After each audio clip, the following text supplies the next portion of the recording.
What it is, what it do, man. Welcome to episode 60 of T3MU TV. It's your host, Nero. You know, when you see my face, I got a special guest. Before I get into special guest, got the co-host with me, AG, in the building. We in the building. You know that, T3MU alum. Yes, sir. Feel me? And now into our special guest, man. This guy's a Boston legend, Hooper. Can't wait to hear his story. We got Anthony Taylor in the building. How's it going, my brother? What's up? What's up, everyone? AT, what it do? Yes, sir. What it Yes, does. sir. What's up, man? How's it going, man? Good. Everything's good? Yeah, everything's good. Okay. What's up, AT? How you brother? feeling today, man? You good? Yeah, I feel good. Man. Feel good. Yes, Chilling in sir. a nice Okay. little spot, you know? Mm-hmm. Right. Yeah. Yes, sir. Now we here, we live, man. We live. Definitely excited to be here. And you know, let's get to it, man. Let's hear the story. Absolutely. Right. So we're gonna start from the beginning, man. You was born and raised in Boston? Yeah, I was raised in Boston in West Medford. Mm-hmm.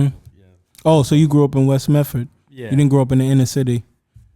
In Boston, like Dorchester, Roxbury. No, I did. I grew up in both. I grew up in the West Medford area and the Boston area. Okay. Where did you grow up? Did you grow up first, like in your younger days, like 5, 6? Boston? Yeah, Boston was first, and then. Oh, okay. Then we went out to the suburbs. Okay, yeah. Hey, listen, we all trying to get out there, you know what I'm saying? 'Cause it's a nice house, dog. Right. You know what I'm saying? But what was it like for you growing up, you know, as a kid in Boston and, you know, including outside of Boston and Medford as well? Yeah, it was, different communities were very, very different on how they organize sports.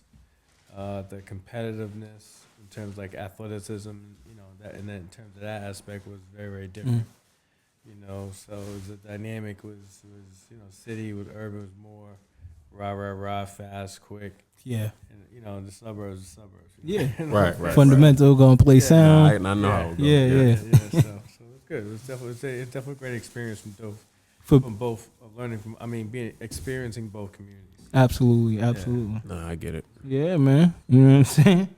Okay, so what made you start playing basketball? Was it in your life right away, or you know, something you gravitated towards? Yeah, it was in West Medford, and it was one summer where I didn't get picked to play in the game. Yeah. And I think at that time we was doing lottos. You know, lottos is the sneaker lottos. What's that? What's the word? Lottos was a sneaker that you could like change like the colors on it. Mm. Yeah, something like that. Yeah, Lottos. Yeah, word. I ain't never heard of them joints. Nah, I ain't. Yeah, That's something I ain't lottos, heard yeah. lottos before. That's Yeah, new. Yeah, so so I didn't get picked. You know, I was the last guy. And then that whole summer I just dedicated myself. To the game. Right. What age was you? I was in 6th grade. Mm. I don't know, maybe 6th grade, Yeah. 6th grade, 7th grade, yeah, something like that, yeah. So something was in you. You was just Yeah. like, okay, they didn't pick me. Like, okay, Yeah, cool. yeah, we had all the girls at the park down Oh there. man. Yeah, you that was, know every yeah. great story start with a girl. Right. Every great story. It sure do. You feel me? So listen. yeah. Okay. So who helped develop your game? And you know, was it you by yourself or was it a coach or?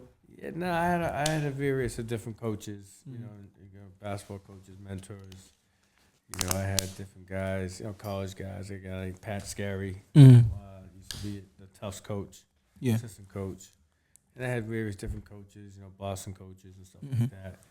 You know, that really helped me embrace the true meaning of the game. Yeah. Right. So that was really great.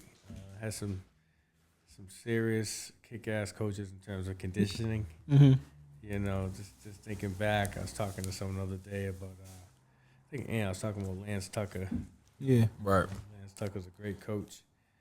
So, you know, we won. I think we won a good. Brookline. Yeah. Oh, okay. I was about to ask, where'd he coach out Yeah, of? he's Yeah, legendary coach Appreciate at Brookline High School. Mhm. Yeah. We got like 4 state gold medals in the Bay State games. And Okay. yeah, so it was good. The practices were crazy. What was the Bay State games about?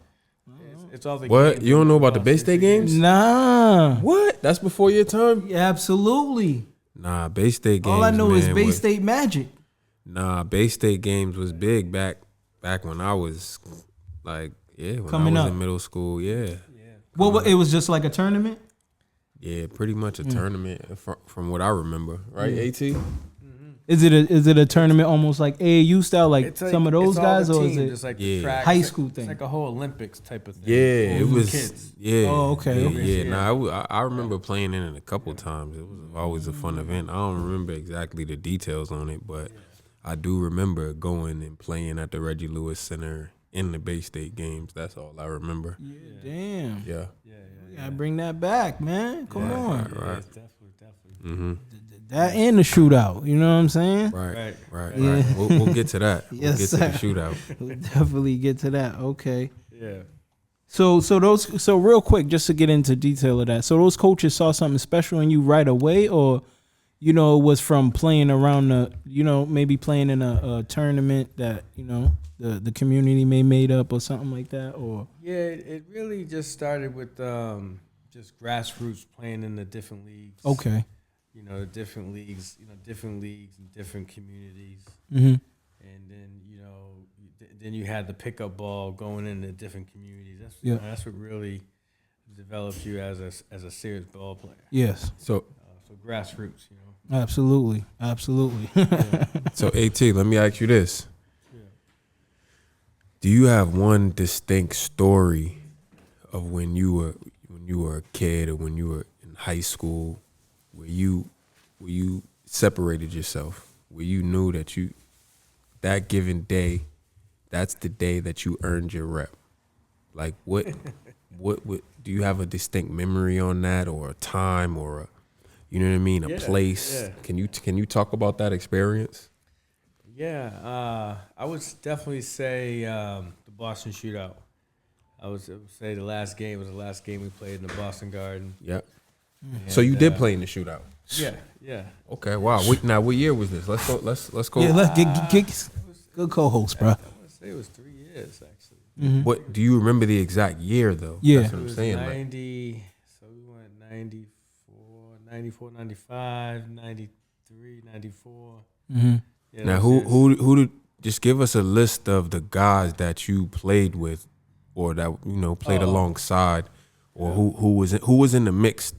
Throw some names out there for us, please. Yeah. So excuse me. I would say Wayne Turner. That played for Kentucky. He was considered the best in college. He was considered the best point guard. I had him on Sports Illustrated. Wow. He was the best. He was one or two best point guards out of high school. Mm-hmm. So he was really he had a serious game. Then you have Scooney Penn. Played pro, played college, 2,000 point scorer. Now, Scooney was at BC, Ohio State, correct? Yeah, I think he went to BC, then he transferred to Ohio State. Yeah. Yep, I remember him. Yeah. And he played high school where? He played at Salem. Yeah, he was a Salem guy. Wow. Yeah, Wow. yeah. He was a Salem guy. Yeah. Okay. That's actually what Jalen Brunson's father's from. He played at Salem. Yeah. Oh, okay. Rick Yep, Brunson. Yep. I'm familiar with those names. Jeez.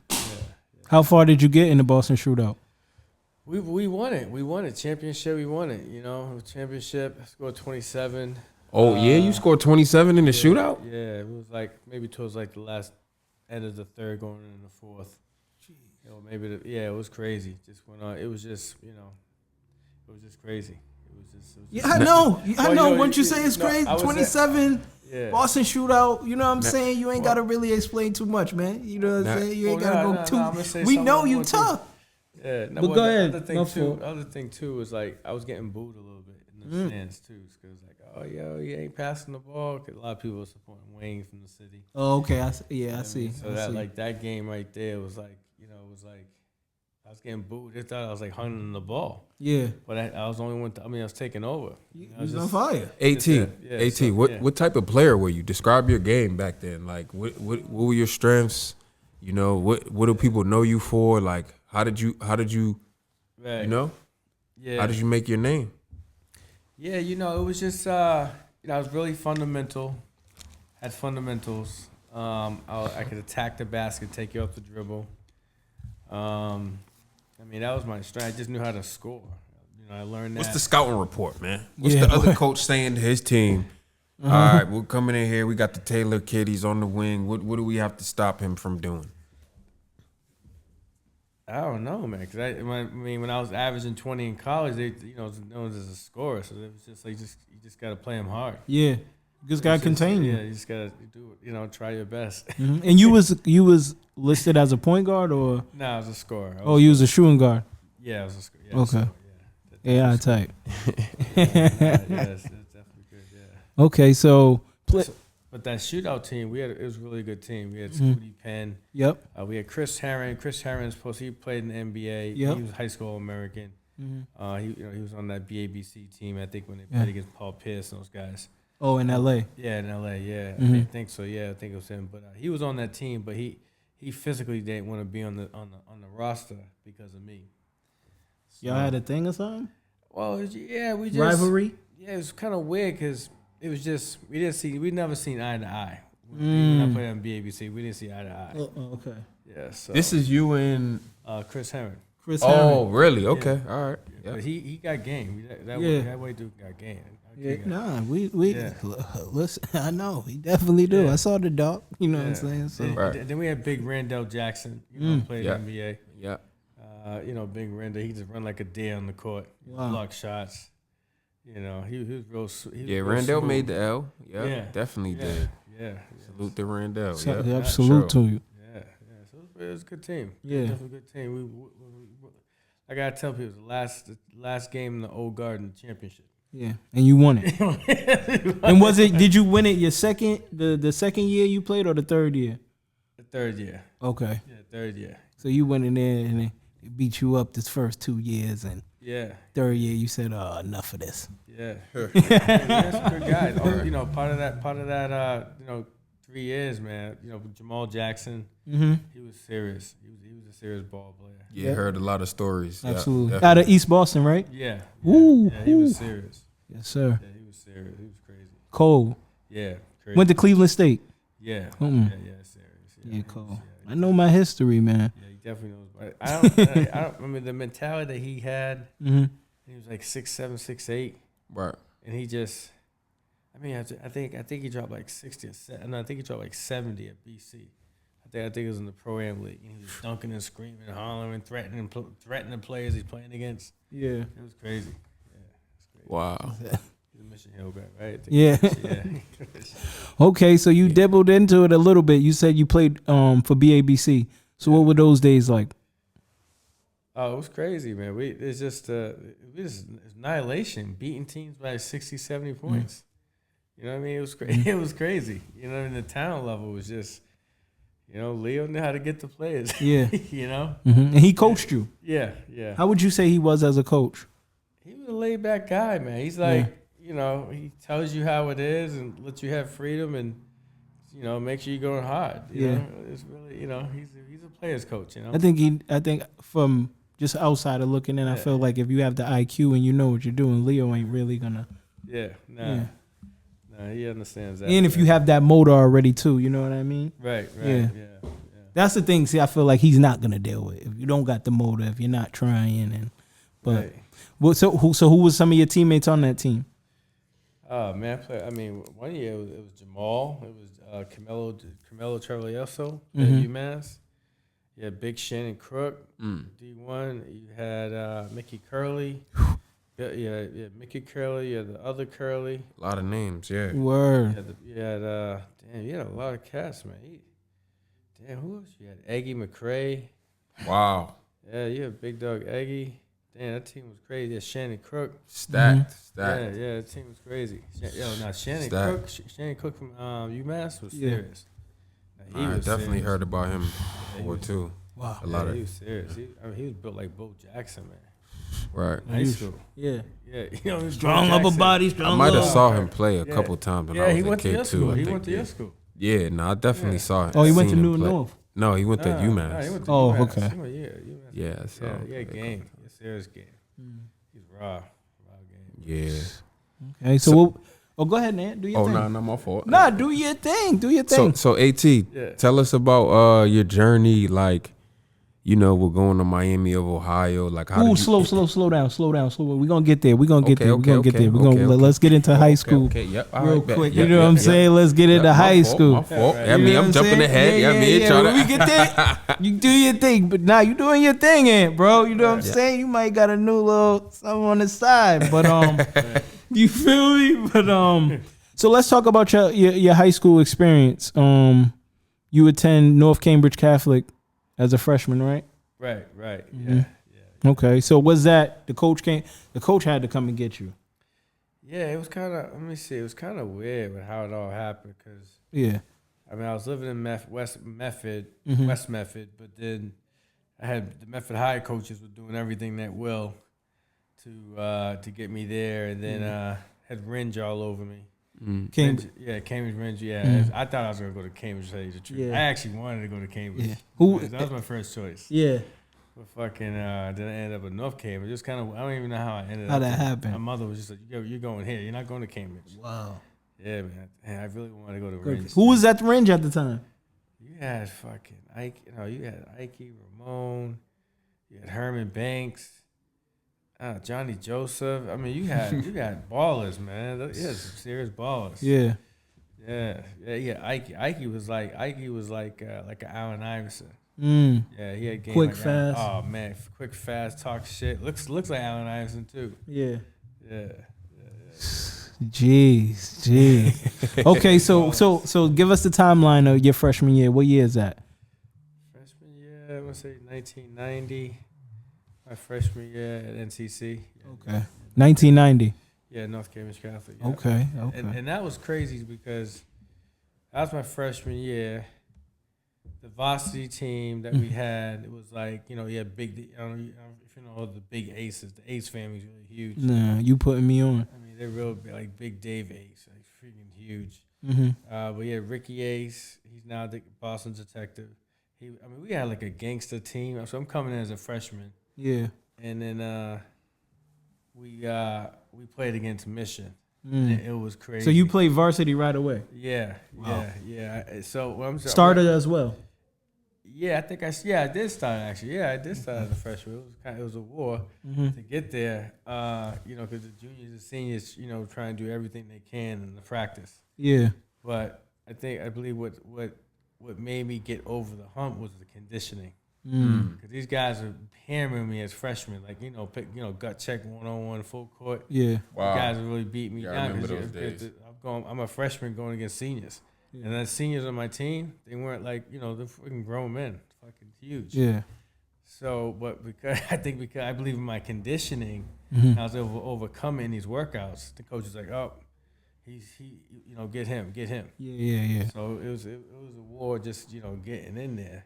But playing against Mission, man, the atmosphere was fucking crazy. And this is regular season or state tournament? This is regular season. We played at the old RCC building, and the gym was like a dungeon. So it was so fucking loud. Like it was echoing. It echoed, yeah. Yeah, it was just like crazy. And then Mission brought everyone from Boston right there. Everyone's outside.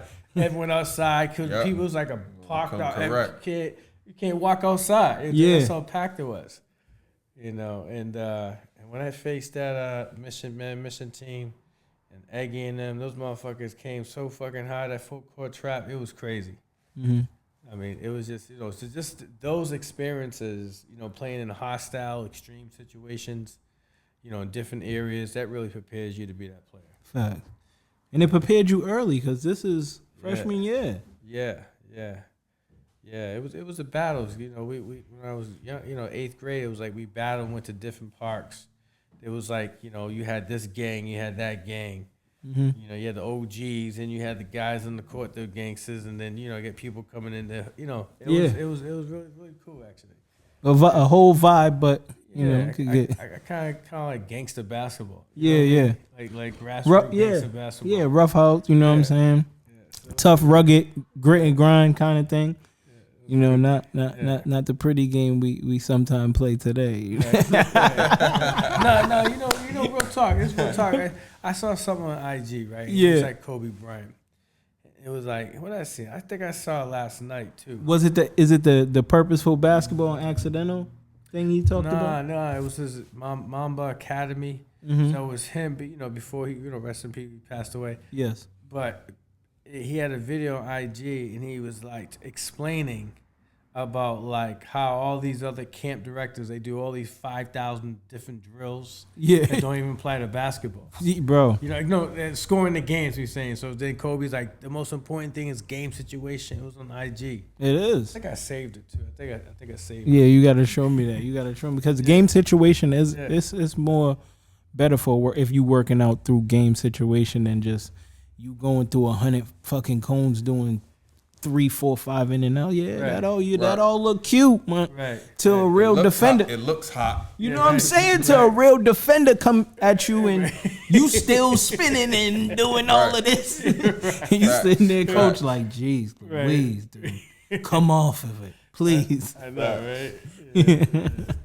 Okay, so talk about your time at North Cambridge Catholic. You spent what, 2 years there? No, I spent 4 years there, and Okay. yeah, So you spent all 4 years there and did a post grad. Yeah, I did a post grad. Okay, so Hargrave. Okay. So let's talk about your high school before the post grad. So what was it? What was the experience like playing at North Cambridge Catholic?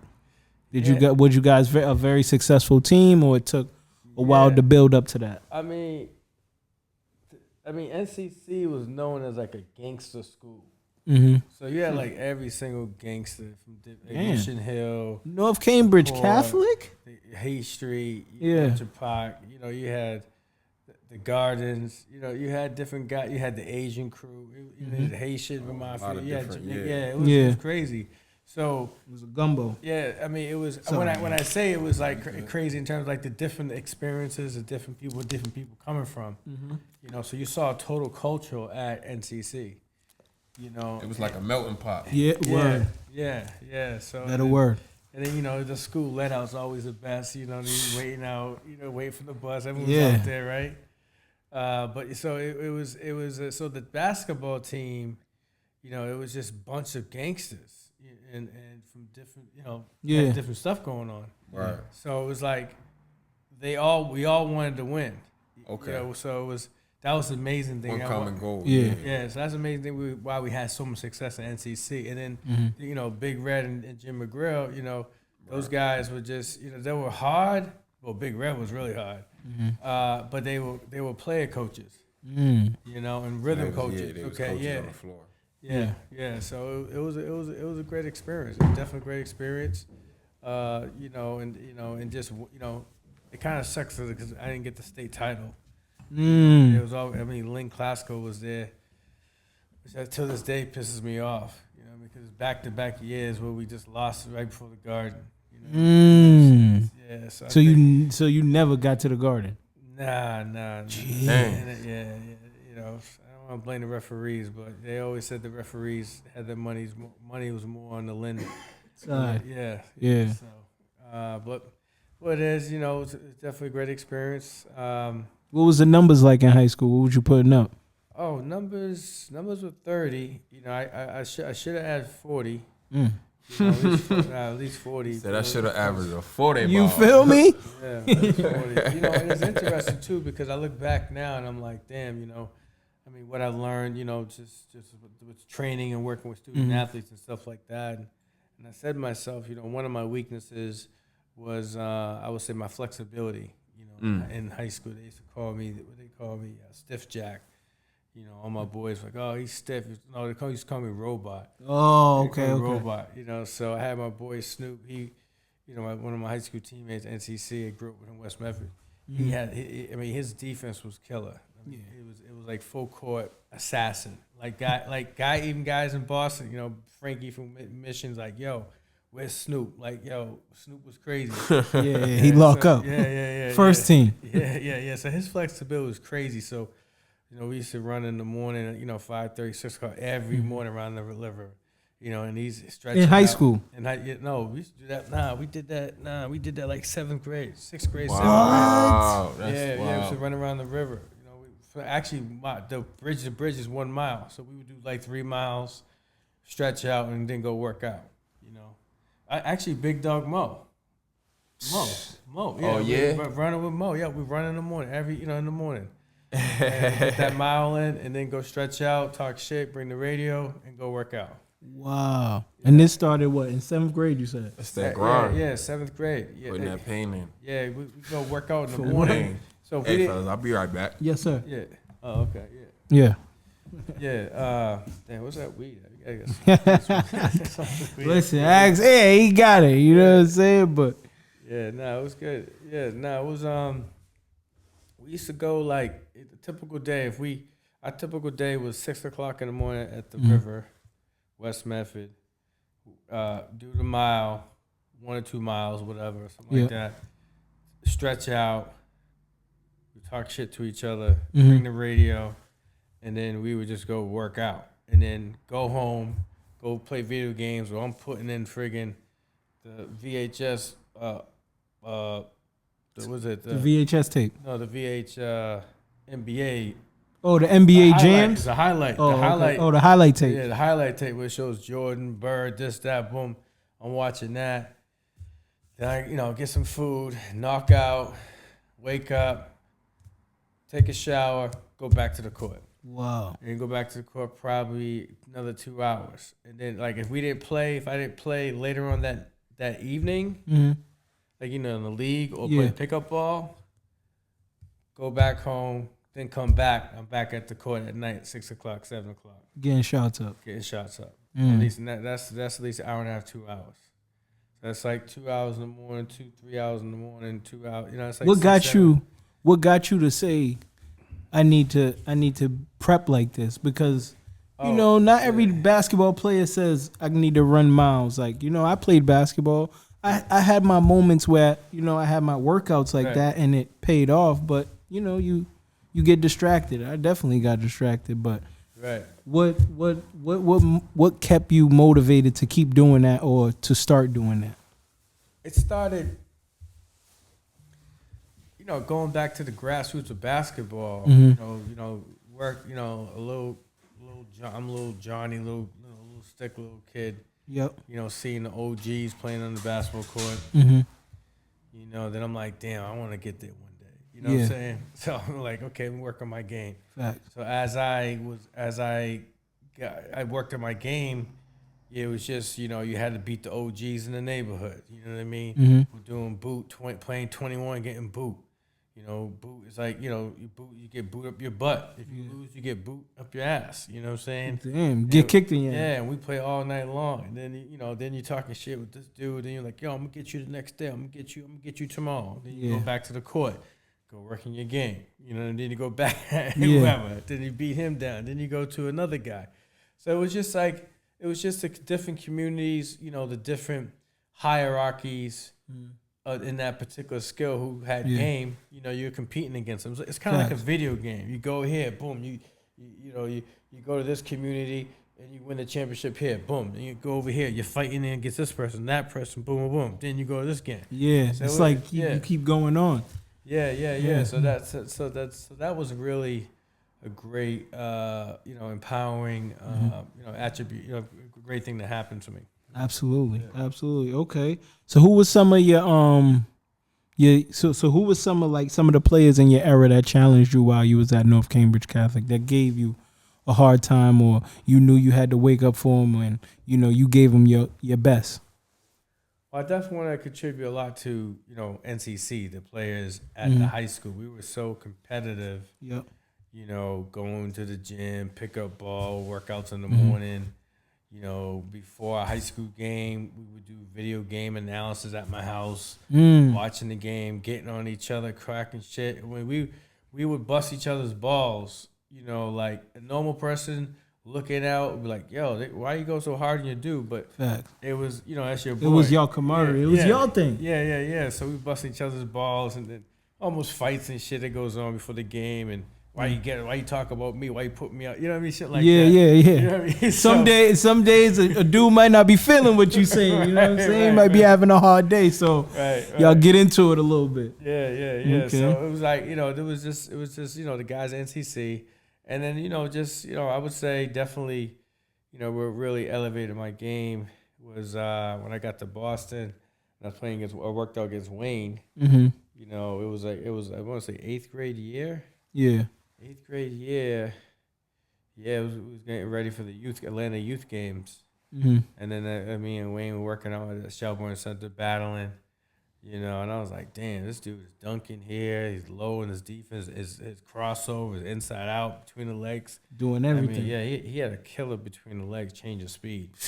I mean, that was crazy. His speed was crazy. Shout out to Wayne Turner. Yeah. So, you know, him, I'd say Scooney Penn, you know, Chris Herring was, You played against him in high school. yeah, I would say, you know, that's a white dude that he scared brothers in the hood. He had game. Yeah. He had game. Yeah, he had his mentality was crazy too. Yeah. You know what I mean? He gets to see this white dude come in the hood and like cuss motherfuckers out and dunk on you. Whoop, motherfucker, come and get on the court. You know what I mean? Yeah, So he had a stroke too. Yeah. So it's him. I mean, you know, just overall, there's so many ball players in Boston. Mm-hmm. You know, Boston has serious ballers. There was so many ballers.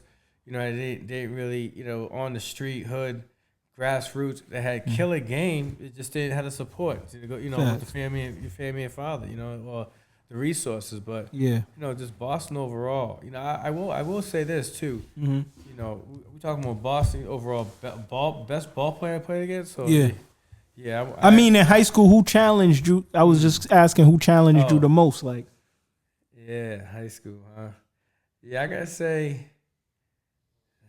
Damn, we had Eggy. Challenge. I would say Wayne's up there. Wayne. Wayne, Scooney. I got those Scooney in it too. I mean, I had a lot of battles. I mean, you know, Scooney could really. Scooney was serious. you say 2,000 point scorer. Yeah, he could put it in a hole. Yeah, Pause. when he played for BABC, those guys were killing guys. Like, it was crazy. Yeah, I mean, those guys, you know, Wayne, Scooney, Chris, you know, those some serious guys there. Got game. Yeah. Okay. Yeah. Who was your rival in high school?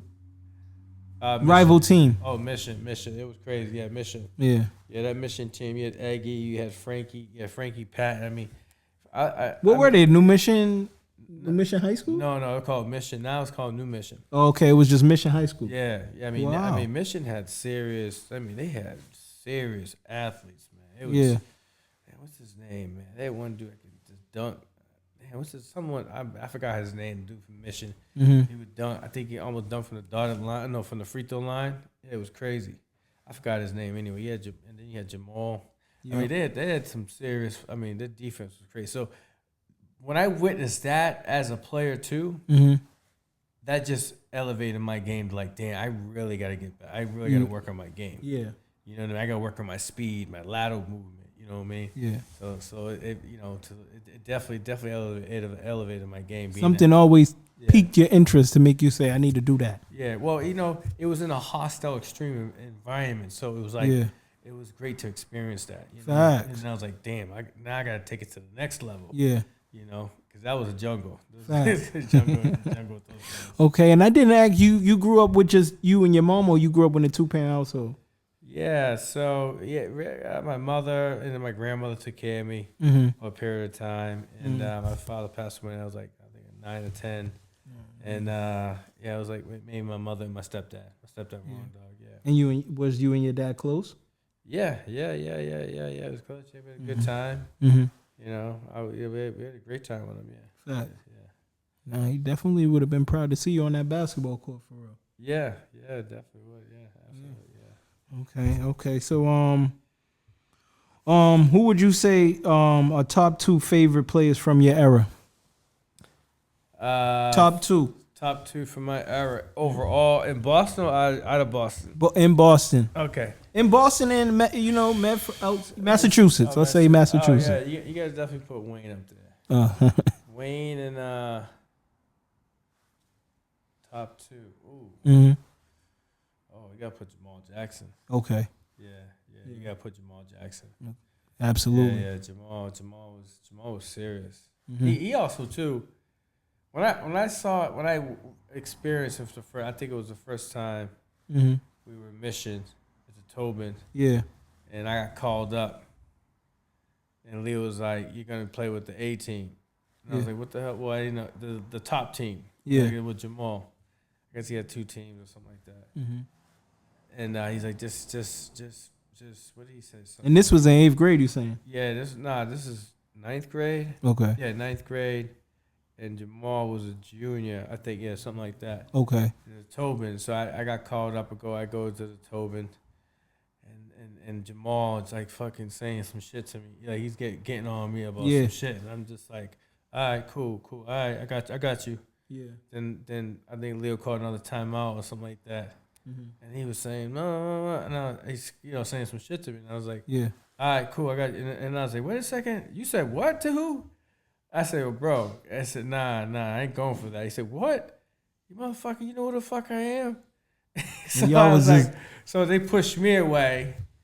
Someone pushed Jamal away. And I was like, yo, they're like, you know who this Jamal? I'm like, I don't know who the fucking Jamal Jackson is. I didn't know who the fuck this dude was. Yeah, because he's coming at me hard. I'm like, that's Jamal Jackson. I'm like, I don't know who he is. Well, listen, he's the man. All right, cool. But he's coming at me. Do you think it was from your name ringing bells? Like you putting in work and you kind of. Well, it's a guy, I'm the new guy. You know what I'm saying? Okay, You're the new guy in the team. And who the fuck is this guy? Yeah. You know what I mean? Giving you a hard time before putting his arm around you for it. Yeah, sizing me up and shit. So I'm like, all right, cool. But, it was at the end of the day, he saw. So he came. He came at me. I think he just wanted to test me a little bit. See how tough you are. Yeah. That's what it was. Yeah. That's definitely what it was. But then after that, I got my respect. So earn your rep. Absolutely. Yeah. So, and I'm pretty sure now he's like, you know what I'm saying? You know what I'm saying? Let AT get it a game. You know what I mean? So. But I see him do it at BC, man. When he played that Pro Am League, man, he was just killing it, man. Cooking. Yeah. That dude's serious. That's a serious ball player right there. Yeah. Special one, man. Yeah, he definitely. That's definitely an NBA guy. Yeah, definitely. All-star guy. Yeah, man. Yeah, he's kind of like a Julius. Oh, what's the guy from Minnesota? Minnesota Timberwolves. Yeah, Julius. Julius Randle. Yeah, he's kind of like that. Like, but he's right-handed or he was a lefty? Nah, he was a righty. Okay. Matter of fact, that's how Jamal played. But Jamal was more like Mike Tyson. And like in your face, fuck you, motherfucker. Like Gary Payton. Yeah. That's KG. KG. That's exactly how Jamal was. Yeah. That's exactly how Jamal was. He played with that intensity. Yeah. That's what gave him his motor. Yeah. Okay. Yeah. That's exactly it. Okay. Yeah. Okay. So you play all 4 years at North Cambridge Catholic, and y'all don't get over the hump and get to the Garden and make that state championship run. But was you, by the time you was a senior there, was you a 1,000-point scorer? Yeah. 1,000-point scorer by your senior year or junior? Well, I got 2,000 for the year. I should have had a lot more. At least close to 3,000. You got 2,000 in when your junior year? I'm not sure. Senior, it was 2,100 or something like that. Jeez. But it should have been a lot more because my coach took me out of a lot of games. Because y'all was up a lot. Know that feeling. Yeah. So, Okay. So, what made you want to transfer to the military school or do a post grad year? Let's say that. Oh yeah, because my SATs, I didn't do great multiple choice tests, so it took me like maybe 6-7 times to pass my SATs, and then I passed when I was at my Hargrave Military Academy. Yeah. And it was like my prep school year. It was crazy because I was so nervous, because I didn't get my scores until like the end, like almost May. Yeah, so they had you sweating. Yeah, so I was like, and then there was like 23rd hour. They were talking about junior college. I'm like, nah. Did I put too much? You ain't trying to hear that. I need the 4 year. Yeah. But real quick, did you have any offers on the table? Oh yeah, I had a lot of them, man. Number one was Georgetown. Georgetown was on me. They come to the gym a lot. John Thompson. Yeah, he was definitely. Wow. Those guys. That's big, especially during that time. That's a big time school. Yeah. Because they were doing big, man. Georgetown was serious. Yeah. Allen Iverson, Patrick Ewing, a couple others, but yeah. I mean, BC was hard too. Paul Bencotti. That's my good guy. BC recruited you. Paul Bencotti, right? Paul Bencotti.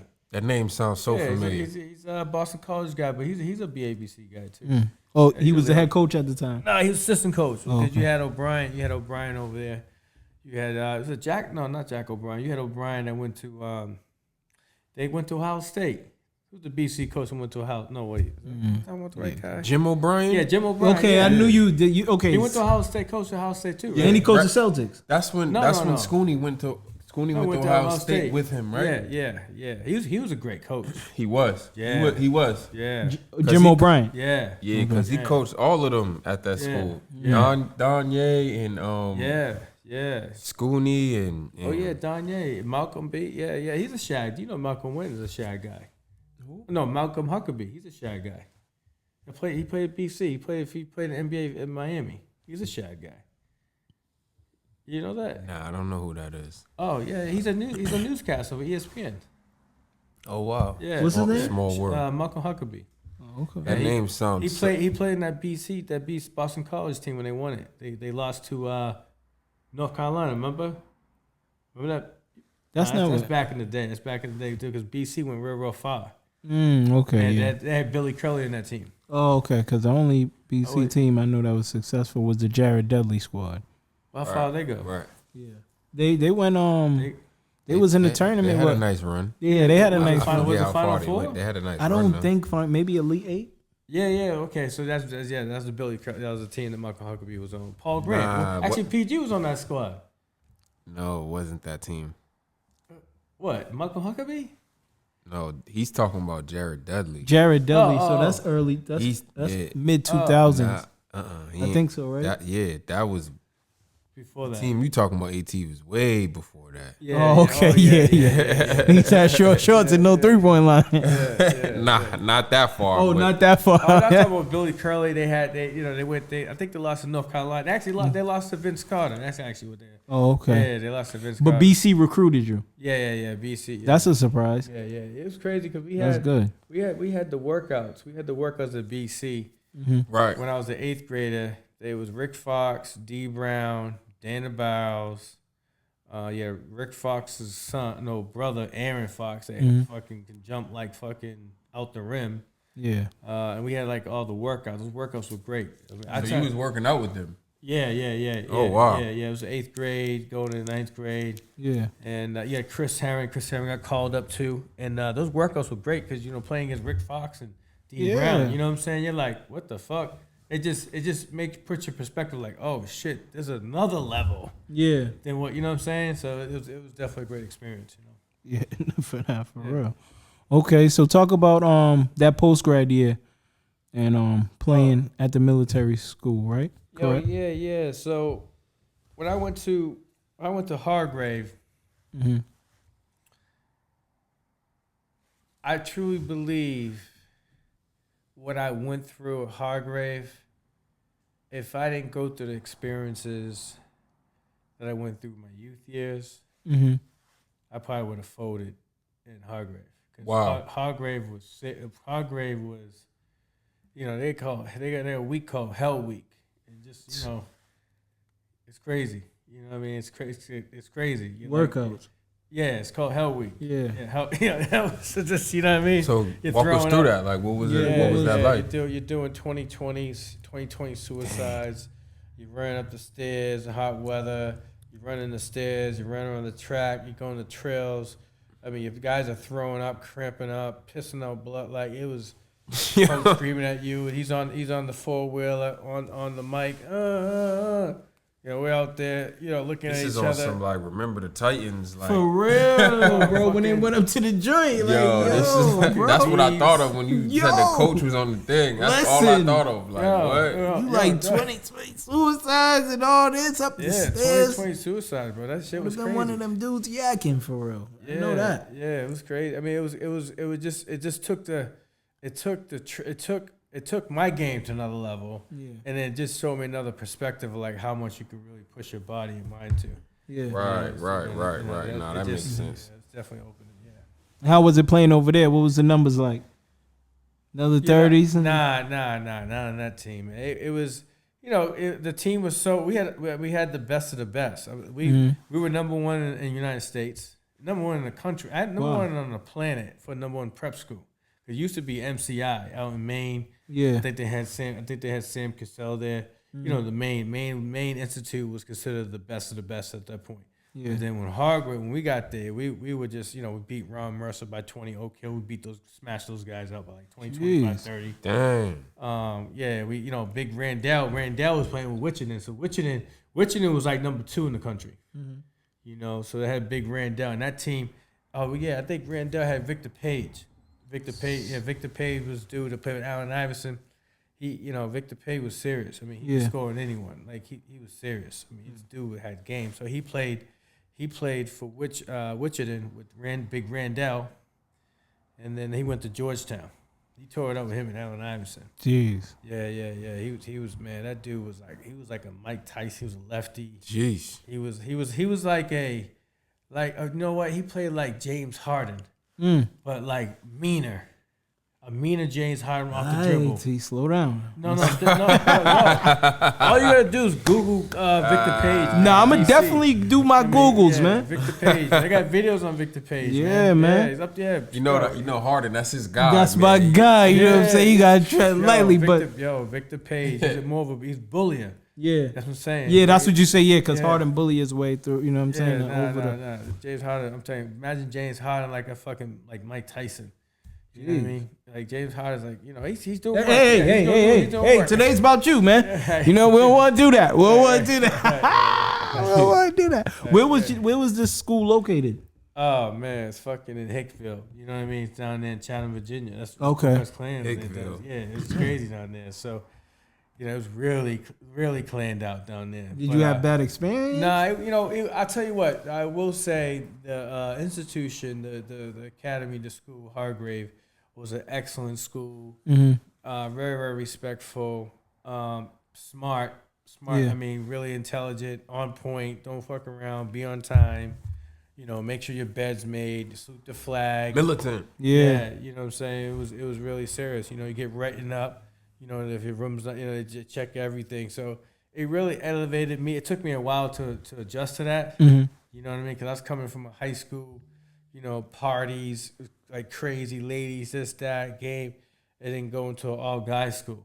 You know, it was where everything's strict and serious and disciplined. It was crazy, but you know, it all worked out. And you know, it was definitely a hell of experience. I don't know if some people are built for that. Yeah. You know, but if you go through it, it definitely elevates you. So you said y'all was one of the best teams or the best team. No. We were number one prep school on the planet. Y'all was the number one prep school. Y'all won the whole thing. The prep school championship. Yeah. Well, it's interesting because it's more classic. There's more tournaments now. Yeah. Okay. It's different how it's more tournaments and more exposure now than when it was before. Because there was no Instagram, no Facebook. Yeah. Right. It was none of that. Like, you know what I'm saying? Now it's like you got everything featured, which just takes it to a whole nother level. Yeah. In terms but of don't get it twisted. What you came up in is more, I would say more, I don't got the word for it, but it's you grew up in the right era. Right, you know what I'm saying? Because, you know, the Instagram and all of this is nice, but you know what I'm saying? You're not getting products like you and Ant like that, like in the city right now. You know what I'm saying? There is some. I don't want nobody to hang me. You know what I'm saying? There definitely is some because, you know, I'm going to go for them, but how it really was, you know, early 2000s, mid 2000s, from down to the 90s, it's a little different from when it got to the 2010s and, you know, down. So you got to appreciate, you know, you didn't have the exposure, but shit, you had them coming out. Right. They wasn't on the TV. They had to know. Somebody, it was word of mouth. Like, yo, listen, you got to go, listen, AT down there, he doing his thing. Yeah. You know what I'm saying? You got to go see him for he gets snatched up. You know what I mean? So y'all did it. I wouldn't say there's a right way, but the way y'all came up was definitely harder than it is today, and y'all made shit ring. You know what I'm saying? Y'all was, you know what I'm saying? Y'all was representing for Massachusetts and Boston and you know your families as well. But okay, so y'all was, you know, you leaving prep school and the high school kind of career on top from when you was at prep school, you know, being the number one prep school, and that's kind of big, you know, because I know it was at your time it was probably shifting to where prep schools was really taking that step. So well, we were actually number one in football too. So Damn. that, I would say actually, so part of going to the school, doing the military experience, and doing the basketball experience, was amazing. But also working out with the football guys at Hargrave. Yeah. You see the ACC, Wake Forest, Alabama, Tennessee. We had those guys at our school. So these guys, they working out in the weight room it elevated my workouts at Hargrave. It was like, practices were like, when they say hell week, it was like practice was like hell practice. The practices were so physical. We would do this drill in the paint, between the free throw line. It was fucking called war. And it was like, you got to get 3 to get out, and you had 10 guys in the paint, and they fucking, I'm like 6 feet, 6 feet, 6'11", 7-footers, ape shit. And you could do whatever. You could punch the guy, elbow the guy. You could do whatever it is. You got to get 3 to get out. And that drill was like in the ring for 36 times. No rounds. Yeah. And you're physically like drowning, hitting the floor, and your coach like, you got to get 3 to get out. And motherfuckers are now you're pushing guys. You got to finish. It was crazy. So it must have been some fights after. For real, bro. Yeah. You try and get a bucket. Right. Hold that. Yeah. Nah, you ain't scoring. Scuffles. Yeah. So the combination between, the extreme workouts, right, and the physicalness, and then you working out in the weight room with, fucking, like I said, Alabama linebackers, Ohio State, running back, you know what I'm saying? So now you got that competitive environment that you're absorbing, and then you're taking some of this, taking some of that. Yeah. And then you work on your game. So it helped. Yeah, definitely. See, Hargrave really prepared me at Miami, Ohio. Yeah. Okay, so real quick before we get into, was that your, what was the offers on the table for you that you was interested in, and what made you pick Miami, Ohio? Yeah, so I got my scores late. Georgetown gave us scholarship, BC, then Fordham, this, that, boom, boom. Because I got my scores late. So then Miami, Ohio, they came in and they were recruiting someone else. Fact. And it was, we had Torrey Holt. I think Torrey Holt, football guy, he was on the court that time. He played in the NFL. Yeah. He played with you, like on the basketball team. No, not on the basketball team. Oh, just around. Nah, he played for a football team. Oh, okay. But we were always in the gym, work out. He'd be on the gym. Hit the weight room for like 2 hours, and then we go shoot. And get some shots up. Get some shots up. You know what I mean? And do one-on-one guys, working in their game. And the coach would be always watching, hey, I'm gonna know if you're in the gym, you're playing time. So guys are always in the gym. Oh, making sure coach see. Yeah. So, so what was your question? How did you get? What was your offers before picking Miami, Ohio? Yeah, like I said, I was Georgetown. I was Georgetown, Fordham.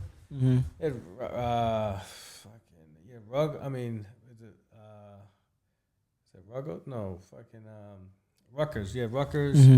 I mean, we had Seton Hall, Villanova. I mean, it was all different schools. I got my scores late. So then they came in. Herb Seneca came in. Actually, no, it was actually Sean Miller, they came in. And he was real smooth. Sean Miller's a coach. Yeah.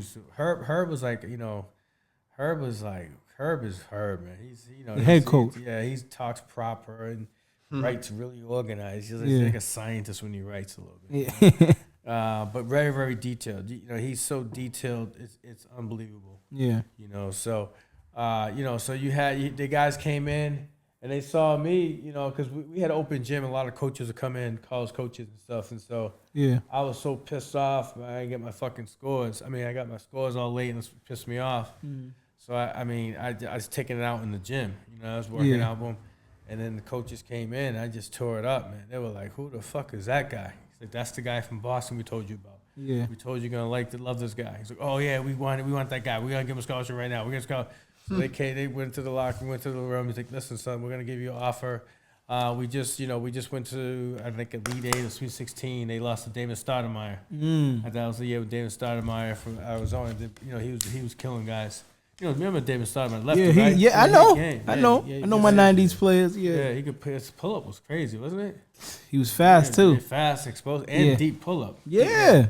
Trailblazers. Yeah. So when I was like, wow, how? They don't tell me about the school. And I was like, oh shit, this is kind of like they're in the NCAA. Yeah. They're all over the Cinderella team, and then when I go to the school, it just fucking, it was like, wow. Yeah. It was like It was in Miami. It was Miami University in Ohio. Oh, okay. Yeah, Wow. Yeah. I mean, it was like ranked 3rd or 4th in Playboy magazine. It was crazy. The school. Really? It was like that? Yeah, it was considered the Harvard of the Midwest. You know? Yeah? Yeah, it's crazy. It looks like Harvard, actually. That's crazy. Yeah, it looks like Harvard. Miami of Ohio? Yeah, it looks like Harvard. Word. How they had the whole buildings and the grass and Yeah. I mean, and they just built this $40 million recreational center. That was bananas. I mean, it was. So you walked into something special. Oh yeah. The recreational center was probably 3 times bigger than the Reggie Lewis Center because it had an Olympic-sized pool. We had 7, 8 courts. We had 3 indoor courts. We had They had an aqua center. Jeez. They had an aqua center in the school. They had all these ice skating rings and rollerblading rings, and that was a new experience for you. Yeah, that wow. recreational center. And Kenyon Martin, I see Kenyon Martin up there because Kenyon Martin, from Cincinnati. Yep. Okay. He used to be up there. His girls. He had a banging girl too. Listen, you saying 3rd in Playboy magazine? Yeah. I know there was some joints up there. Yeah. Oh yeah. Yeah. But if you was able to get your test scores early, what was your dream school? What would you had picked? Georgetown. Yeah, I would have went. You like John Thompson? Yeah, and my high school coach was Jim McGray. He was a Georgetown guy. Oh, okay. Yeah, he was all about Georgetown. Yeah, it was definitely Georgetown. Then Georgetown, BC. Okay. BC was going hard. But BC they didn't offer you? Nah, they gave me a scare. I got offered in 8th grade, 9th grade. Yeah. So what made you? Well, you say campus. You know what I'm saying? You go up there. You already in Virginia. They're saying they want to offer you. You ain't really thinking about no damn BC. Yeah, it was just, man, like I said, SAT scores. Yeah, they came, so. Yeah, I didn't test well, so, I didn't do multiple choice tests. But if it would have been probably Georgia. And BC, I really wanted to go to BC because we were all talking about me, Wayne, school. He was like, yo, we should all go to BC. If we would have went to BC with a national championship, that would have really put BC on the map. It would have. You know what I mean? It would have. You know what I mean? Because you had big Randall. If we kept that Boston ShootOut team went to BC, everybody stayed home. Oh, yeah. We'll be like UNLV. Yeah. No, real talk. We'll be like UNLV. It'll be the UNLV Boston team. Oh, okay. I see. They had Greg Anthony in them, you saying? Oh, yeah. Yeah, okay. Oh, yeah. And then you had fucking Chris went to BC, then ended up at UNLV. Wow. Yeah. Wow, right, he did. Yeah, man. Man, BC guys, I don't know what's going on. Well, you got Danye now, Coach Danye. He's a Shaq guy. He's at Danye's BC. on the staff now? Yeah. He's a BC guy. I'm glad He you played said. in the Boston. He played with Stephon Marbury. I bet George Tech. He went to Boston College, but he's from New York. Oh, okay. I see. Boston ShootOut team, him representing New York, he played with Stephon Marbury. Wow. Yeah. Okay. That's crazy. That's a game too. He was serious. Oh, so you played against that? Yeah. I played him like 1 or 2 times, but not Boston as much. ShootOut. He played in the Boston ShootOut. Yeah. He played in the Boston ShootOut. Yeah. Steph was killing too. I mean, it was him and Wayne considered the 2 best guys in the world. I come out of high school. Yeah. Those guys went at it.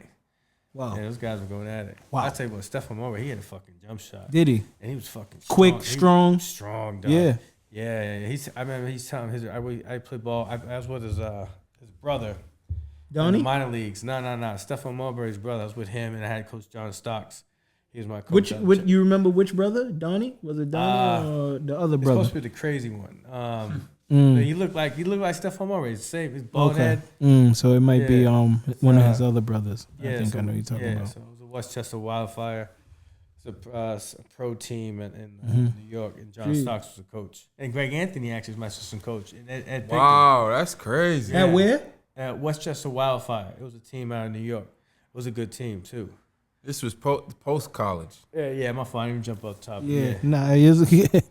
It's good. Okay. John Stocks, you know John Stocks. Yeah, he played for the Knicks. Yeah, had Buddy Reggie Miller. Yeah, then when he got dunked on, you know. Hey, we didn't have to do all that. You said that head butt Reggie Miller. Dunk by Jordan. Nah, I know what you're saying. That was a nasty dunk on the baseline. Nah, I know what. Yeah. Was that Patrick? Nah, that might have been Pat. Yeah, that might have been Pat. Jordan.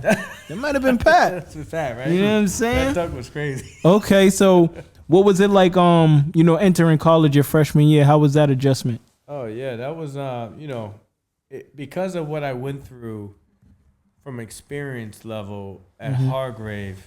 Yeah. When I went to Miami of Ohio, Yeah. I was like the freshman. So it was like you had the OGs who just went to Sweet 16, whatever, lost to David Steinmeier. You had those guys that were in that atmosphere. The year before you came. Yeah. Okay. Then you had, we were like number 3 best recruiting class in the nation. You had Minnesota Player of the Year, fucking Rob Messers, Pitbull. Yep. He was a Isaiah Thomas, Allen Iverson quickness, handles like crazy. And he how Jalen Brunson controls the ball. That's how he controlled the ball. Yeah. Damn. And his defense was fucking crazy. Get to it. Crazy, yeah. So then you had Canada Player of the Year, Big Doug, 6'6", 6'7". Jeez. Fucking, I don't know what the fuck. This dude was like an 8. Ripped the rim. Fucking Charles. He was a Charles Barkley at our school. Yeah. Mentality too. Yeah. And then you had Wally, best shooter. Wally was in your class. Yeah. Oh, wow. Yeah. Wally. Then you had Damon Ferguson. He was a freshman. Indiana Player of the Year, and his fundamentals were ridiculous. I mean, I've never seen. I've been around a lot. I would say this right now. Out of all the ball players, he was the most fundamentally sound as a fucking baller that you've seen. Yeah, he's from Indiana. Yeah, you know what I mean. So he was predicted to go to NBA. It was weird because he had a phenomenal freshman year, sophomore year, and then he plateaued out junior year. And Wally just took off. No, Wally took off sophomore year, and because he was on track to go to the NBA. He was so good enough. He could have won the NBA after the sophomore year. Yeah. But I don't know what happened with him. But I mean, we had a good team, and so we had the recruiting class that came in, and then the OGs. The OGs, and Herb Sendek had that next generation because the OGs, the OG crew was on their way going out. Yep. So the practices were just like intense. Yeah, it was extreme intense. Not intense. It was. You had to throw that extreme. Yeah, fucking extreme. So did you guys ever make a run? Yeah. So we made a run. So just to bring it back a little bit, just so you know, I redshirted my freshman year after I got 27 in the last game. When the coaches were making the decision, I got 27. Gee. And I was the leading scorer out of all the OGs. In the preseason. Wally. Damn, I want to see if they still got that game footage, man. Because I redshirted because Herb was leaving to go to NC State. Yeah. You know what I mean? In North Carolina State. And I was like, and then one of the dudes at the school was like, nah, bro, just do that red shirt. You don't know what's gonna happen, this and that. It's another year just getting better. Yeah. But make sure you take advantage of it. Yeah. So you sat out the whole freshman year. Yeah, it wasn't a medical red shirt. It was just it was just a red shirt. Yeah. It actually turned out. It actually turned out for the better. Yes. Now looking back at it.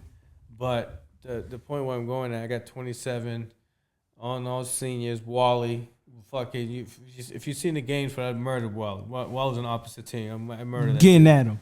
Murder that guy. Yeah. No, I get murder that guy. Yeah. In the captain's scrimmage. Not like the scrimmage where you go with the younger guys, with the older guys. And so I got 27.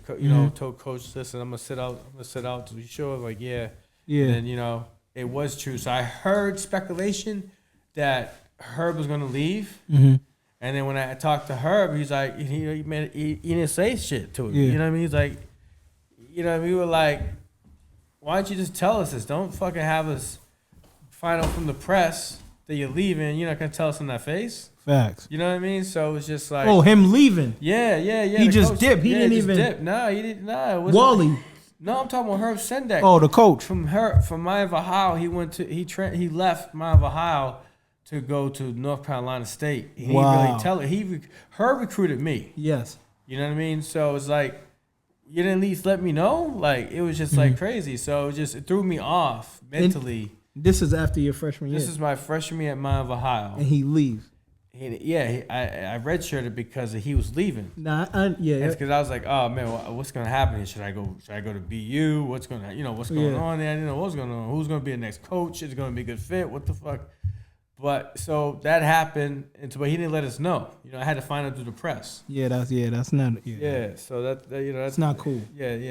That threw us off. But the next coach, Coach Coles, he was Coach Coles was a great fucking coach. I mean, he was a brother, old school guy, average 40 with no 3-point line. And played with George Gervin. He played with Oscar Robinson. The stories of him on the blacktop with Oscar and. Like the legendary guys in Michigan. Yep.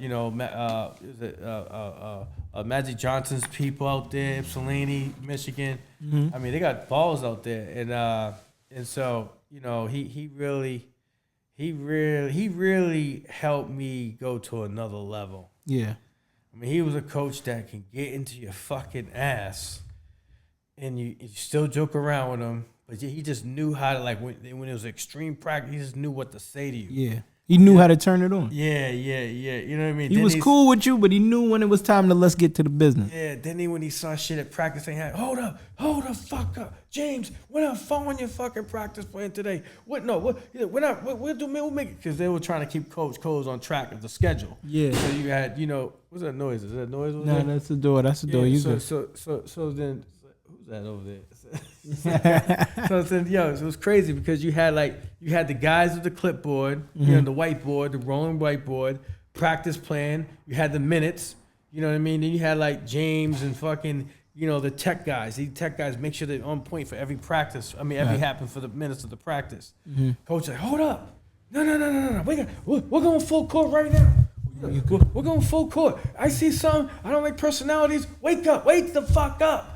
Just going ape shit, who we're playing against? We're playing in Tennessee. Come on, we got Notre Dame coming in here. Are you kidding me? No, change the shit up. You know what I'm saying? Just turn y'all up. Man, Train, get up there in the front. Get up the front. Start it off. Going full court, one-on-one, battling.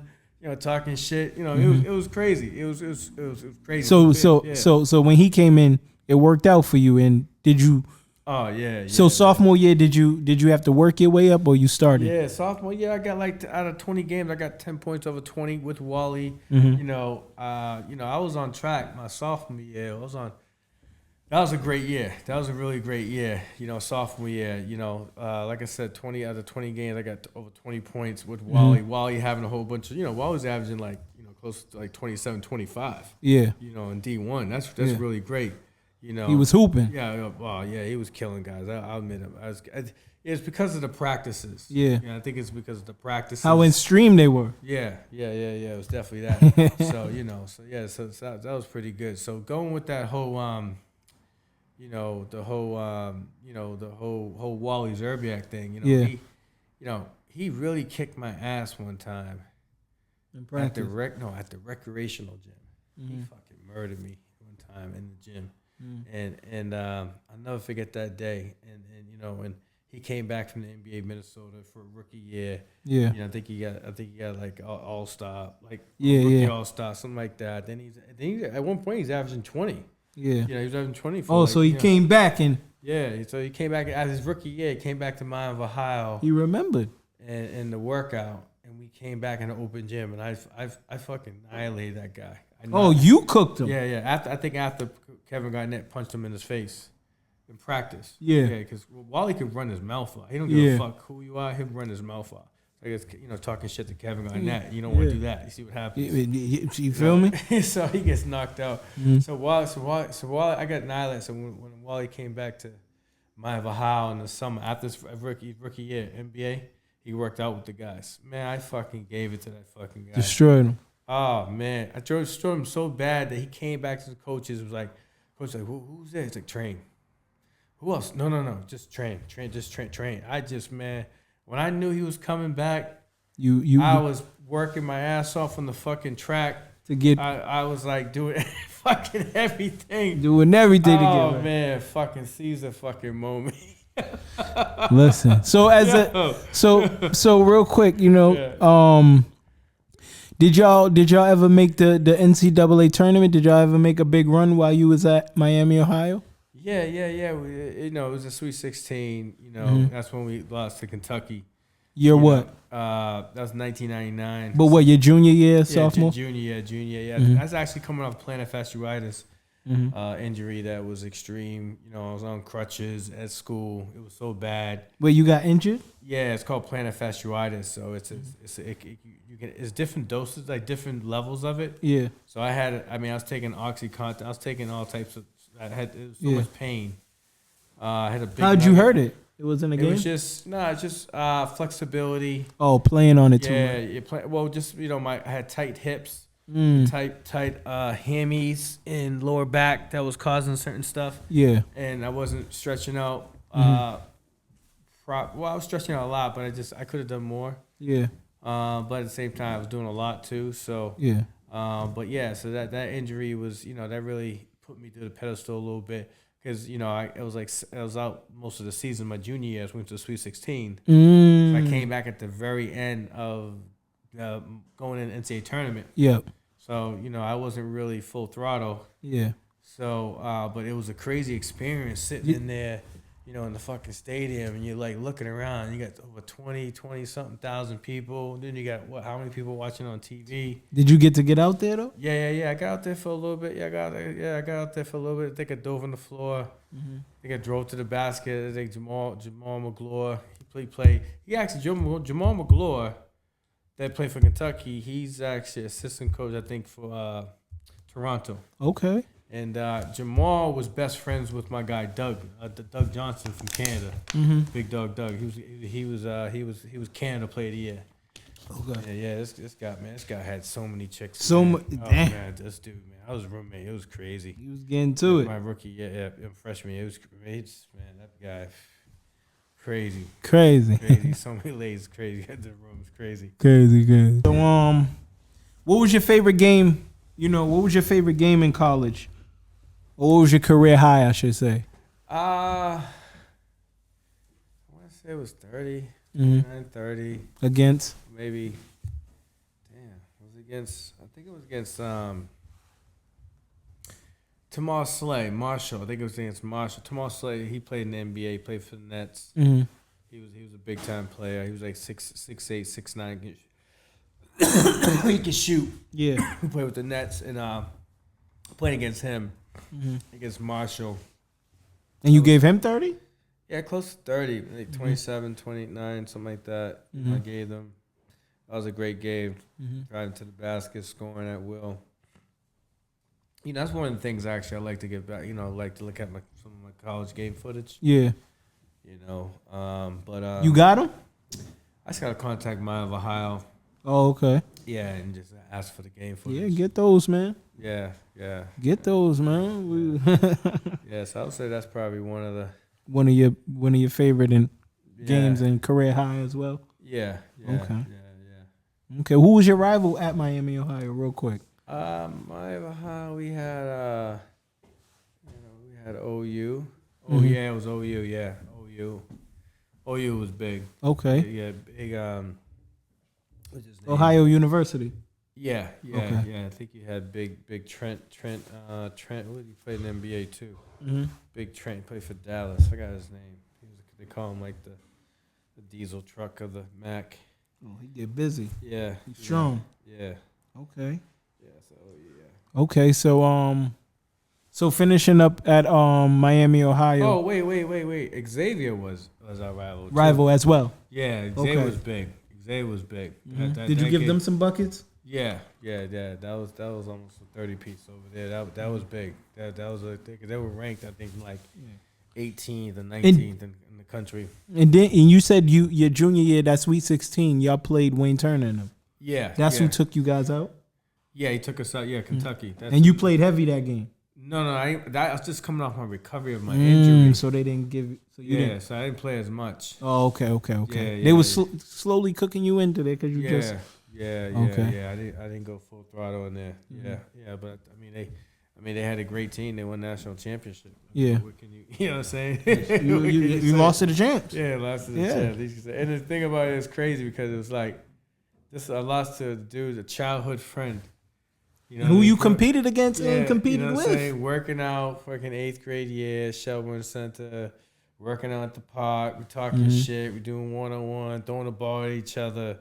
You know what I mean? It was great. And then, you know, me and Wayne were actually roommates in the pro team in Florida. Yeah. Florida Sea Dragons. We had Coach Mackey, Kevin Mackey, who's hired by Larry Bird. They got the head a scouting job, player scouting Personnel. He was in charge of scouting globally. So for Larry Bird, he report right strictly to Larry Bird. Oh, okay. Yeah. So we at the team. I was playing on a pro team in Mansfield, Ohio, and you know, and got MVP. So I went from playing on. You know, Kevin Mackey was really old school. Like he was legend. He one of the legendary guys who sent the most minor league guys to the NBA. Yeah. So, you know, I don't know if you've heard Derek Armstrong back in the day, played for Dallas, like wiry defender. But mad if I see his face. Yeah, so, you know, Kevin Mackey, you know, I played for Florida Sea Dragons. And this is after college. Yeah, this is after college. No, real quick, no throwing yourself into the NBA draft. Yeah, so I was getting prepared for camps and had an injury. Then, you know, I did it all, man. I did it all. Pro camp. I mean, I went through the whole circuit. D-League. Yeah, I went through the whole circuit. I mean, I went through the whole circuit. What's interesting Team workouts. Yeah. We did all that stuff. What's interesting, right? Yeah. Is that I played for a coach named Kevin Mackey down in Florida. Now Wayne won the national championship. So now we're childhood friends. We're in the gym. He won a national championship. You know, he made the Celtics and he had an issue with the gun or something with the gun thing. Wow. And then Wayne went to the minor leagues, you know, the pros, but it wasn't the NBA. Yeah. And then we meet up again in the pros in Florida. We ended up being fucking roommates. But check this out. What's crazy is that he started the whole season. I think there was another guy who played in the NBA. He got released, so he came down to the league, right? And, you know, in practice, I'm killing guys. And Wayne is telling the coach from Boston, and, you know, Kevin Mackey, Frank Canapano, who's an Italian guy, very, very well Italian agent that's very connected to the NBA, a lot of deep roots. Yep. You know, David Stern, a very good friend of David Stern. You know, it's like, it was just, you know, and Wayne goes up to the coach and is like, you got to play him. Yeah. And then Coach DeWan from Boston, you know, legendary guy, you got to play him. You got to Kevin Mackey, you got to play him. Yeah. Like this, he's a Boston guy. He's killing guys. No, he's the rookie this year, and I don't play rookies.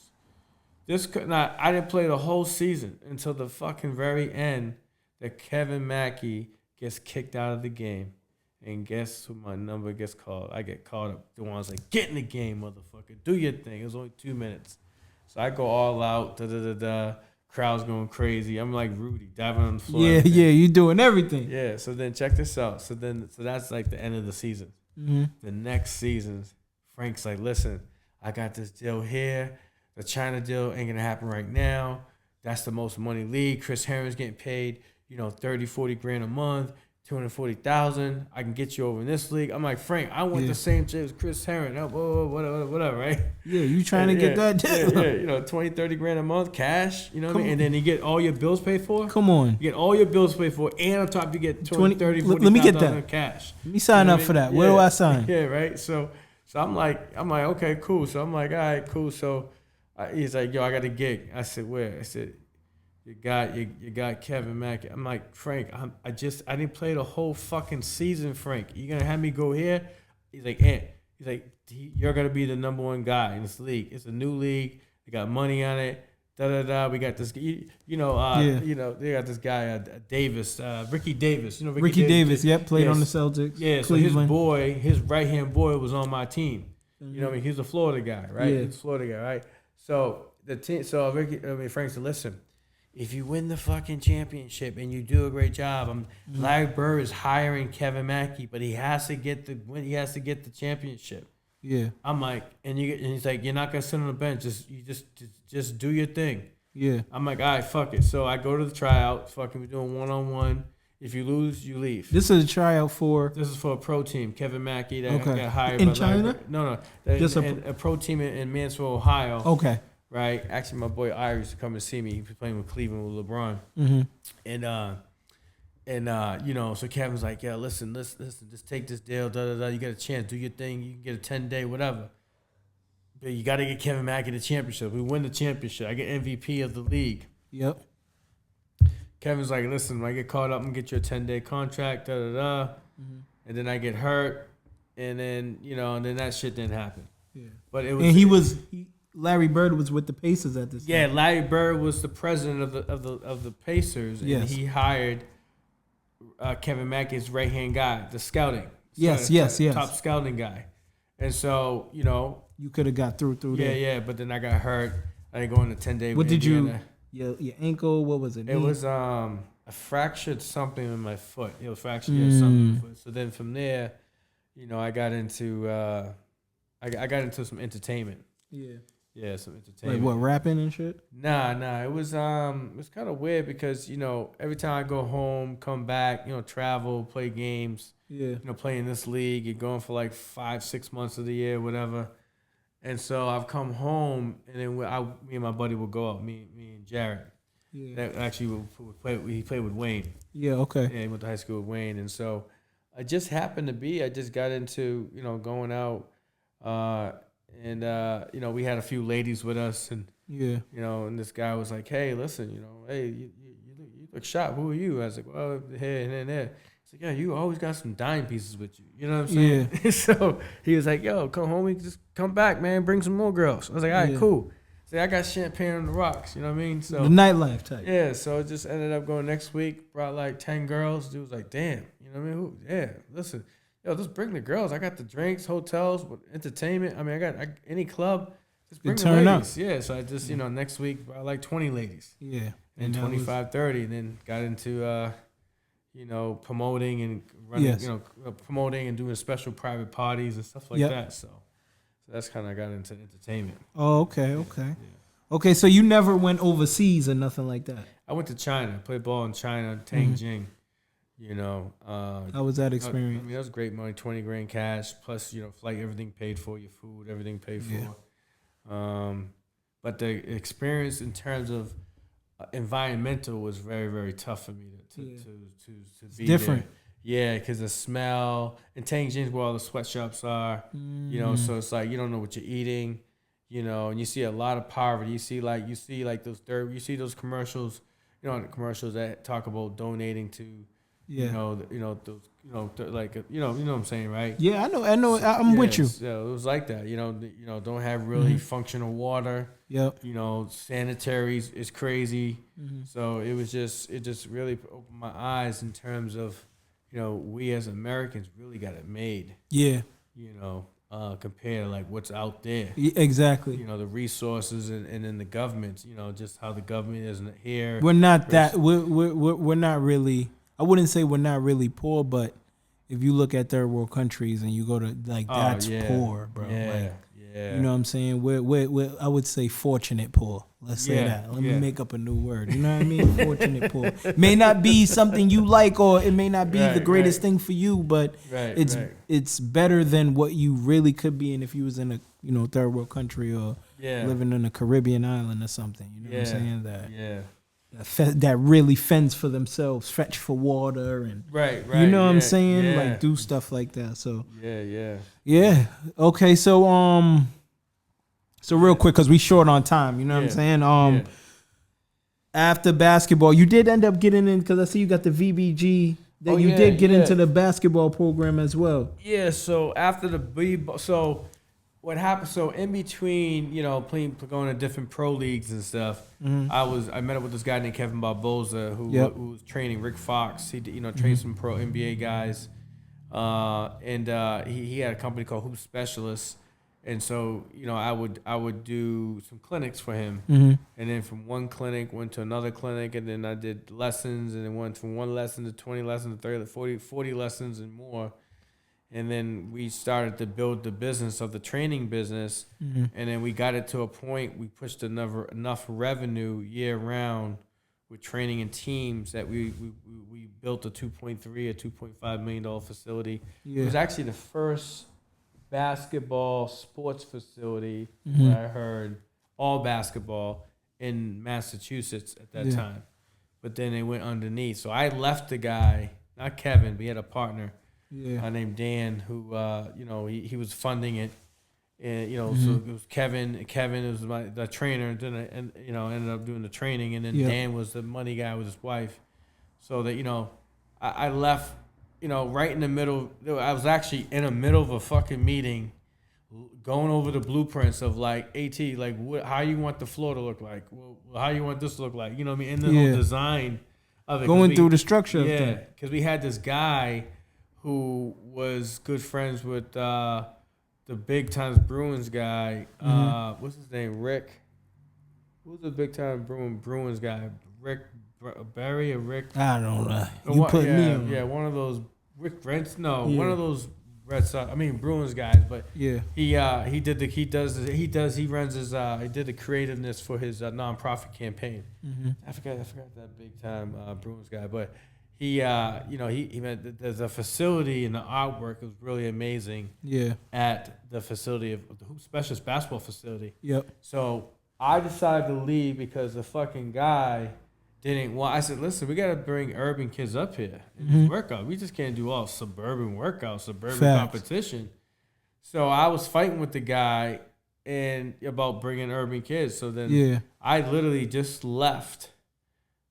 In the middle of we got the funding, we pushed the numbers, we had thousands of student athletes on the training business, not hundreds, we had about over 1,000, and close to that. And then I left, went to Cedardale, and then I met up with a dude named Carmen Scapa from Shad. He got me into Cedardale with the Cedardale Health and Fitness Club. It's like 150,000 square feet, big, rich uppity health club, tennis court. Nice. Bougie. Yeah, bougie. Very, very nice. Yeah. Not like our local spots. Yeah. So we moved in there, and we moved into that spot, and they had no basketball programs. It was all tennis health club. It was all tennis and fitness. So I came in, and they had one camp named Jeff Nelson. He's a good guy. He's an NBA scout. Yep. He was with us too. I trained his little son. His son's got games. Son got serious games. Oh, training him now? Nah, I used to train him when he was younger. But now I think he plays over in Germany right now. Oh, what's a while? But yeah, his son, he trains Terrence Mann too. But he's an NBA scout. So he was up there. He ran a program. He ran a court program, a one camp. Yeah. So I came in there. It was no basketball. It was six. Let me see, 1, 2, 3, 4. It was 6 courts. Yep. So I went in there, went from 1 lesson, 2 lessons, 3 lessons, and then ended up with 50 to 100, and then ended up just going from renting a half a court to a whole court to 1 court, 3 courts, and then rented out the whole facility, 6 courts a year round. I was paying them $10,000 a month. Rent out the whole gym, and just we had camps, tournaments, showcases. We just blew out the gym. So we got so big fast in a quickly time that I sat in a table room like this, like a boardroom with these rich wealthy people, the VZ family. They could have come from a lot of wealthy, deep rooted money. Yep. Horse stables and stuff. And I talked to them when I first got in there. It was Carmen came up there with me, Carmen Scott, the general. Yep. He had a lot of relationships and resources in that area. Okay. So they were like, well, basketball, we don't even know what basketball does. Basketball can't be that big. Yeah. I sat at a table and listened to these people. Well, tennis that. I said, basketball is fucking huge. Huge, yeah. Yeah, and I was explaining. So I told them a vision that it happened at the facility. Yeah. I said, basketball. I said, this is gonna be basketball. Gonna be the number one, and we're gonna rent this whole place the whole year. Yeah. They're like, well, we'll see. Start them off with a 1 court or whatever, a half a court, whatever. And that's how. And then within a year, we just went from hosting, 13 tournaments a year. I think we hosted like 2 tournaments or 4 tournaments a month. No, 2 tournaments a month.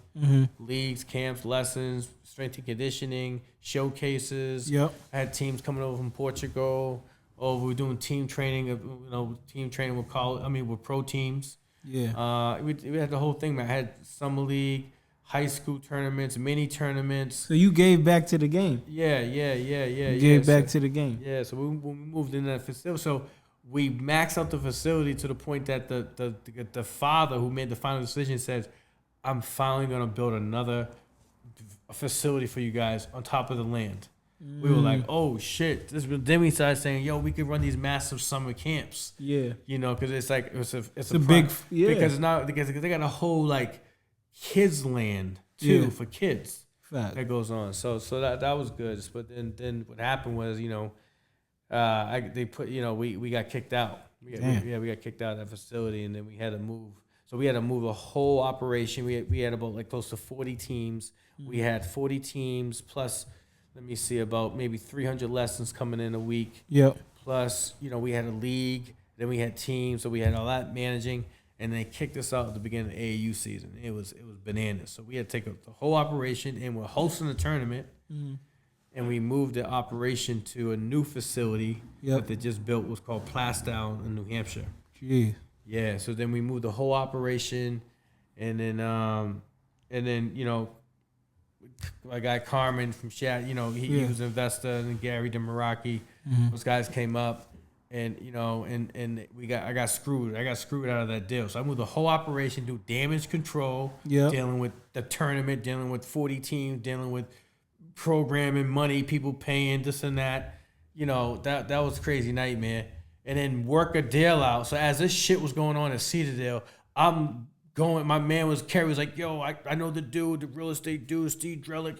He just built this facility. I know him. I hang out with his boy. So I'm in there, as this shit's going on here, handling the chaos of just the back end of the office, hundreds of emails and phone calls. Fact. Then I'm going over here, negotiating with a deal and trying to work this deal for this new, I think it was like a $4 million facility. It's a brand new facility. And then, then we get in there. Yeah. And then fucking they try to they backdoored on the contract. They basically try to hold my man Carmen and make him hold. Carmen was gonna pay $40,000 for the facility a month, right? But then they try to make Carmen be hold of the debt of the land. So Carmen's lawyer was like, yo, fuck that dude, done. And he texted me, he's like, yo, call me, he's like, we're not doing this deal. They fucked up. They try to screw me into the land, and they should have we should have had a conversation about it. Should have did you better. Yeah. So then we went virtual. So then so then moved the whole operation. That was a lot. Yeah. And then shit didn't happen, and we got in the facility. I get escorted out the gym by the state troopers of the owner because my guy decided not to do it. So what he did, he got me escorted out the gym in front of the kids. It's fucking crazy, bro. No, that's bad. That's bad, bro. So then I would be pissed too, man. Yeah, so that's when VBG started. Oh, okay. So that's when VBG started, and that's when we became virtual. And we came up with the name. We were sitting there, it was me, my brother Julian, and Julie, and we were going back and forth with names, and then we talked about, hey, sit on it over the weekend. And then I started just like fucking. I was in the zone. I was like visionary. Okay, you're visionary. You're visioning whatever you want to do on the court, right? Yep. And then it's basketball. So basketball. Okay, what are you visualizing? What are you thinking of? Okay, I'm thinking about Joe. I'm thinking about Bird. I'm thinking of what player I want to be like. You know what I mean? And then the group was, just some. It was like I knew that we're gonna have other trainers, instructors, guys that know basketball. Yeah. So instead of that's what I said called group. Yeah. But that's where we came with Visionary Basketball. Yeah. Okay. There's more to it, but okay. Yeah, I like that. Yeah. So what is? Part of that group is what I learned from my group of coaches. I learned different things from like Lance Tucker. Yeah. Coach Malcolm Wind, Coach Logan. Different coaches. I've learned a lot as a group. Yes. I believe that's a huge thing for student athletes to experience that. You look at You look at the trainer Cynthia McLaughlin, Yes. the famous world track star. Yeah. She won that next gold medal all because she changed her trainer. She talked about how she changed her trainer and went into another group of trainers, and they took her, and she was like, they took me to a whole nother level. They yeah. You know what I mean? They And I feel like exceeded her in ways that the other trainers might not have. Yeah, and then she won that gold medal, but she praised about how she had to take it to a different level. So With a group of different trainers. Yeah, different trainers. So Okay. I believe you student athletes should experience different trainers. Because you got some trainers out there. No offense, man. You got some of these guys that never been there, Trying to tell you what trying to do. to tell you what to do, and don't know how you're feeling when you're making the move. Facts. Because they weren't there under pressure, under extreme pressure. Yeah, so they're It's not. a different feeling. It is. You know what I'm saying? Then you could say, when I was training, it's like I trained this girl Morgan, Division One. She should have went to UConn. She transferred. She went to Hartford, and she went to Tampa. But she was one of the. I mentioned her because she's out of my students. Yeah. She's the only one, female, that will go at dudes. She had that heart. Oh yeah, she go Yeah. at dudes and pick up ball like She didn't She had care. no fear. And the thing about it is, her defense was fucking crazy. She had heart. Yeah, she had and she I now this is a 6th grade girl I'm coaching, right? She's screaming at the girls saying, "Defend! She's not defended. Take her out, Coach AT. Take her out. Get her ass out." And she'll get on the girls, talking about their rebounding, positioning in front of the parents. Jeez. And I'll just sit there like, damn, she doesn't make sense. She wants to be. She's a leader. Yeah, She's a natural born leader. Yeah. So that's one girl I could really say that a student athlete that played both ends. And showed you. And you know how some people have to yell at them play defense. Yes. You never yell at her to play defense. She's always on She's defense. always there. She's always Two-way on defense player. alert. Oh yeah. Okay. Okay. Well, we got a little bit of time, so we definitely gotta wrap this one up. So I got 2 more questions for you. We gotta definitely make these quick. So, Okay. what's the album you could listen to with no skips? Wu-Tang. Okay. Wu-Tang. Jeez, the Wu-Tang. Who's your Okay. favorite in the group? Oh man, come on. Yes, that's a tough one, man. Oh, so you like all of You them? got Ghostface, you got Raekwon, you got Old Dirty Bastard. You know what I mean? Come Yeah. on, man. Come on. Raekwon's my favorite. Yeah, That's what I said. Yeah, Redman too. Come on, man. That's Method Man. tough, man. That's tough. That's tough. It is. It is. Wu-Tang.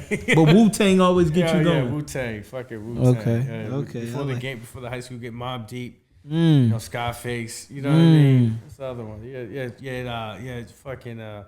Yeah, Snoop Dogg one. Yep. You know Biggie. What I mean? Yeah, Biggie. Yeah. Tupac. Oh yeah, man. Those are the days. Listening to the music for the game. Yeah. You know what I mean? Got your headphones on with the CD player. Oh man, fucking yeah. Those are the days. Okay. Yeah. Last question, man.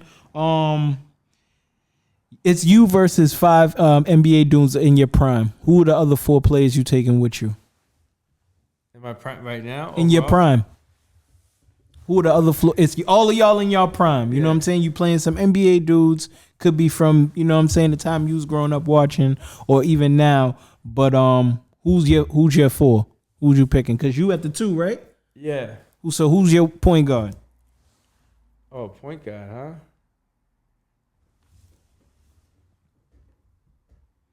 Who you going with for point guard?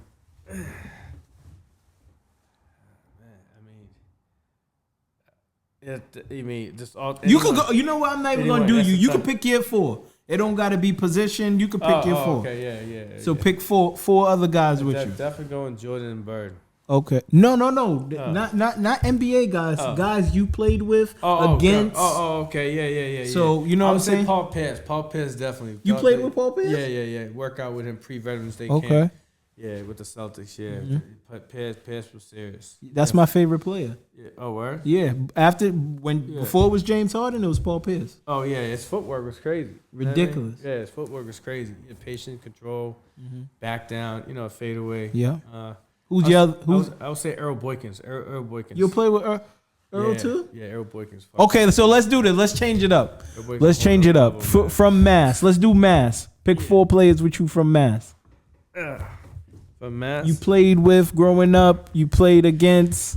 For Mass, definitely gonna put Wayne Turner in there. Okay, that's one. Yeah, Jamal Jackson. That's two. I gotta put. I played against. You played against, played with, whoever. Yeah, I would say Rick Brunson. Rick Brunson was up there. Wow. Yeah, Rick Brunson. Yeah, he was serious. Oh yeah. Wow. And you played against him in high school? I worked out in the gym with him. Oh, okay. You know, I was at Hoop Mountain Camp when he was up there with Travis Best. You know, playing NBA, played for Indiana. Yeah. Okay. But Rick Brunson had a serious game. Serious. Okay, so you got three. One more. Oh man, damn, you got one more. We got like 2 minutes left. I gotta put Chris in there. Fucking Chris Herron? Yeah, Chris Herron. Yeah, you gotta put fucking Chris. Yeah, cause he could ball. Yeah. He could ball. He got serious game. He has. Hopefully I could get to sit down with him as well, man. Trying to get him on the show. You gotta get him. Yeah. He got some stories, man. That dude. Yeah, he got. You know what? It's an amazing story with that guy. You know what I mean? You know, he's doing this addiction. Now he got his wellness thing going on. You know. Shouts out, so I definitely got to get him on. Yeah. So those are the guys you running with. Those four guys: Wayne Turner, Chris Herron, Jamal Jackson, and who was the other one? Rick Brunson, right? You said okay. Yeah. Wait, let me make sure I make it. Yeah. And you. Yeah. Of course. Okay.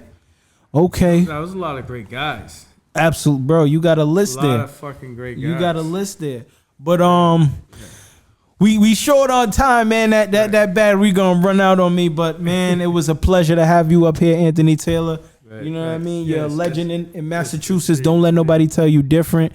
You know, this show was made for guys like you. You know, when I made this show, I had the intentions of, you know, my 06 era and a little bit of 90s, and you know, Gurley's one of those guys. But to listen to your story, man, it's wonderful. And listen, I'm just glad I got to sit here and chop it up with you. And you know, we talked about your story of you playing high school basketball, going to college, and just the things you endured. You took the game seriously. You didn't cheat the game. And you know, Nero just want to say he appreciates you, and you know what I'm saying, hope you know everything keeps going well from here. Thanks, man. It's good. Thanks for on the show. Yes, sir, man. You already, man. And that's a wrap for episode 60 with Anthony Taylor, the legend, man. Listen, he dropped a lot of names. He's one of them ones. And y'all make sure y'all tune into this episode and watch it to the fullest, because it's a good one, man. Peace.